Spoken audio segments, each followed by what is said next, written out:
Welcome back, everyone, to another deep dive. Today we are taking a deep dive into something that's, I think, really important, and that's self-auditing for personal growth. Oh, yeah. Um, this is something that can be a little daunting sometimes, I think, for folks, but Right. I think it's definitely worth the effort, and we're going to explore that today. Yeah. Um, and I think what's really cool about this particular topic is we've got this really interesting mix of sources that we're pulling from. Mhm. We've got, a Medium article that's got like a whole blueprint on how to do a self-audit. Okay.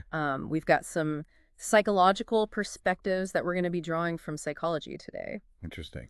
We've got this really, uh, I think, interesting blog post from an entrepreneur who really stresses brutal honesty. Mhm. And then we've got some, practical tips and advice from YouTube. Okay. And we've even got some wisdom from a book that talks about how to tackle those things that we tend to avoid, Right. like our personal slight. So, Yeah, those things we sweep under the rug. Yeah. so there's a lot to unpack here. Yeah, what's really fascinating to me about self-auditing is it's not just about identifying weaknesses or areas where you can improve. It's really a journey of self-discovery. Right. Like think of it like you're holding up a mirror to your life, but this mirror reflects not just who you are now, but who you have the potential to become. Okay. I like that. That's a good analogy. Yeah. So before we jump into, the nitty-gritty of how to do a self-audit, Right. I think it's worth taking a minute to talk about why this is so important in the first place. Mhm. Like, why should we even bother, with all of this introspection? Well, self-awareness is really the foundation of any kind of personal growth. Mm-hmm. I mean, it's like having a GPS for your life. Yeah. You know, Yeah. without it, you might be moving, but are you really going in the direction you want? Yeah. The Psychology Today article really stresses this connection between self-auditing and making informed decisions in all areas of your life. Mm-hmm. Career finances, relationships, even your overall well-being. Yeah. Yeah, that makes a lot of sense. I mean, I think a lot of us have probably had the experience of, setting goals or trying to change habits, and then, Yeah. somehow we just kind of fall back into old patterns. Mm, And so I'm wondering if maybe a self-audit can help us sort of break free from those cycles. absolutely. One of the sources we have here, this Medium article, it dives into this idea Okay. by sharing the author's personal experience with self-auditing. And over several years, they developed this really detailed blueprint. But they start with a really simple concept called the deathbed timer. Oh, that sounds kind of ominous. What is a deathbed timer? Essentially, it's a countdown Okay. of your remaining time on this planet. Oh, wow. Yeah, it's a pretty powerful concept. Yeah. When you stop and think about it, the author found that considering their finite time, it helped them clarify their values and prioritize what really matters. Wow. Yeah. I can see how that would be a real reality check. Like, it kind of forces you to ask yourself, if I only had this much time left, how would I want to spend it? What would I regret not doing? Exactly. And that leads to some pretty profound insights of how you're currently living your life. Mm-hmm. One of the things the author realized through this process is how much social media can distort our perceptions of reality. Okay. Everyone is presenting these carefully curated versions of themselves online, Right. which makes it easy to fall into the trap of comparison. Yeah. I think we've all been there, Yeah. scrolling through Instagram, and suddenly you just feel completely inadequate because someone else seems to have this, more exciting life or a better job or perfect relationship. Right. But the truth is, we're all making choices, and those choices shape our unique paths. Mm-hmm. The author of the Medium article realized that their life didn't look like everyone else's online because they had made different choices. Okay. Choices that aligned with their own values and goals. So it's not about trying to copy someone else's life. It's about designing a life that's authentic to you. Okay, so that makes sense. But, let's be honest, this whole self-assessment thing can feel a little intimidating, right? They can. The Medium article even mentions some common fears that people have around self-auditing, the fear of judgment, guilt about past mistakes, and just that natural human tendency to want to avoid unpleasant truths. Yeah, you're right. It can be tough to confront those less than perfect parts of ourselves. Yeah. But another one of our sources, a blog post from an entrepreneur, Okay. offers a really interesting perspective on this. Okay. He actually encourages readers to destroy their ego as part of the self-assessment process. Destroy your ego. That sounds intense. It might sound harsh, but he argues that true confidence and growth come from being brutally honest with yourself. Okay. It's about facing those muddy, ugly, joyful, and beautiful parts of yourself head on without judgment. I am starting to see a theme here. Honesty seems to be a key ingredient in any successful self-audit. Absolutely. And the Psychology Today article echoes this, emphasizing that a life audit should be a judgment-free zone. It's not about dwelling on your flaws or beating yourself up over past mistakes. Right. It's about approaching yourself with curiosity and compassion, like a scientist objectively studying a specimen. Okay, so I think we've established that self-auditing can be powerful, but it also requires a lot of honesty and self-awareness. So where do we go from here? Yeah. How do we actually start this process? Well, that's the exciting part, right? There isn't just one right way to do this. Right. It's about finding what works best for you. But this Medium article that we mentioned earlier offers this really detailed blueprint Okay. that the author developed over time. And he breaks it down into three main categories: values, rituals, and resources. Okay, so let's break those down a little bit. What does he mean by values? He emphasizes, the importance of identifying your core principles, Yeah. like what are those things that are really important to you. And he suggests choosing one big word Okay. to kind of sum up your overall life purpose. Mm-hmm. And then from there, narrowing it down to three core values that Yeah. really resonate with you. Okay. And then from there, you identify 6 areas of focus in your life, Right. like career, relationships, health, and so on. Okay. And then he even has 11 personal rules, 11 rules. almost like guiding principles to keep him on track. Okay, 11 rules sounds a little overwhelming to me. Yeah, But I love that idea of having a big word as sort of like a guiding principle for your life. Right. It's like, having a North Star, exactly. something to help you kind of navigate all of those, big decisions. Mm. And that ties in beautifully with what that entrepreneur that we talked about earlier was saying about self-awareness being, the foundation Yeah. for success. Yeah, It's not just about being yourself. right. It's about actively shaping the person you want to become. I like that. Okay, so how do rituals fit into this whole blueprint? So rituals are all about establishing those daily habits and routines Okay. that support your values and goals. Yeah. So the author of the Medium article talks about, having this daily launch sequence. Okay. Start your day off, right? I like that. As well as doing regular, time allocation reviews Okay. to make sure that you're actually spending your time on things that truly matter. Yeah, I think a lot of us can relate to that feeling of like getting so caught up in the day-to-day that Right. we kind of lose sight of our bigger goals. And so these rituals sound like a way to kind of stay more intentional Right. with our time and energy. Exactly. And one of the YouTube videos that we're exploring today Mm-hmm. touches on a similar idea, Okay. talking about, how important it is to audit your daily routine Mm-hmm. and identify any actions that aren't aligned with your long-term goals. Yeah. It's about making sure that your daily actions are actually moving you towards the life that you want to create. I like that. And another YouTube video, Yes. it's the one by the Core Link Solution, Yes. emphasizes using self-assessment to identify any recurring patterns or habits that might be holding you back. Right. It's about recognizing those tendencies that keep showing up Yeah. so you can work on changing them. Okay, so we've got values, we've got rituals. What about these resources that he mentions in the blueprint?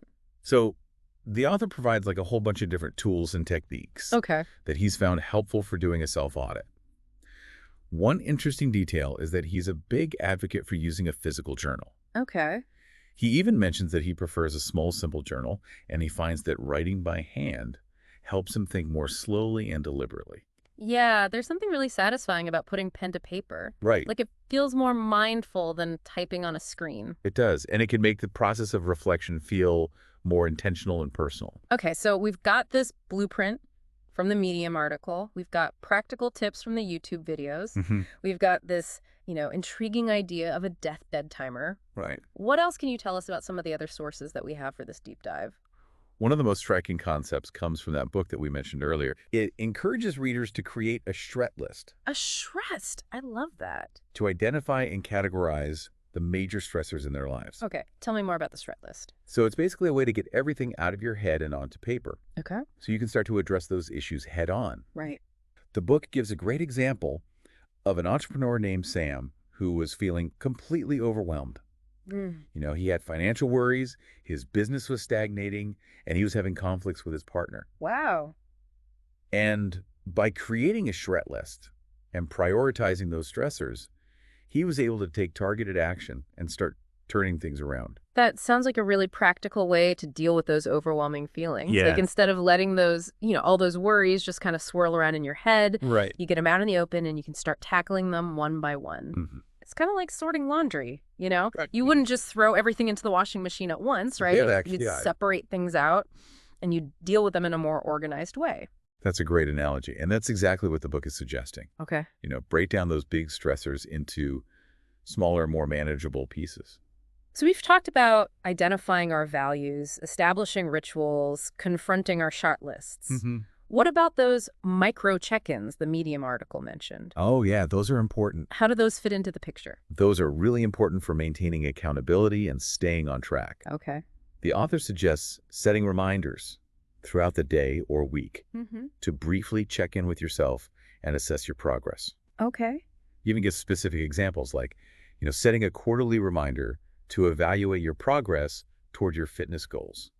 Okay, so it's like those course corrections you make when you're navigating with a map. Exactly. You might veer off course a little bit, but if you're checking in regularly, you can easily get back on track. Exactly. And it's important to remember that self-auditing isn't just about identifying areas for improvement. Right. It's also about celebrating your wins along the way. Oh, I like that. The book we've been talking about actually encourages readers to acknowledge those accomplishments, no matter how small, and to use humor Okay. as a coping mechanism and a guiding light. I love that he emphasizes celebrating wins because I think it's so easy to get caught up in what we haven't accomplished yet Yeah. and forget to acknowledge how far we've come. Mhm. So it's all about finding that balance between striving for growth, Right. but also appreciating the progress that we're making. Absolutely. Celebrating wins, even small ones, can boost your motivation and keep you moving forward on this journey.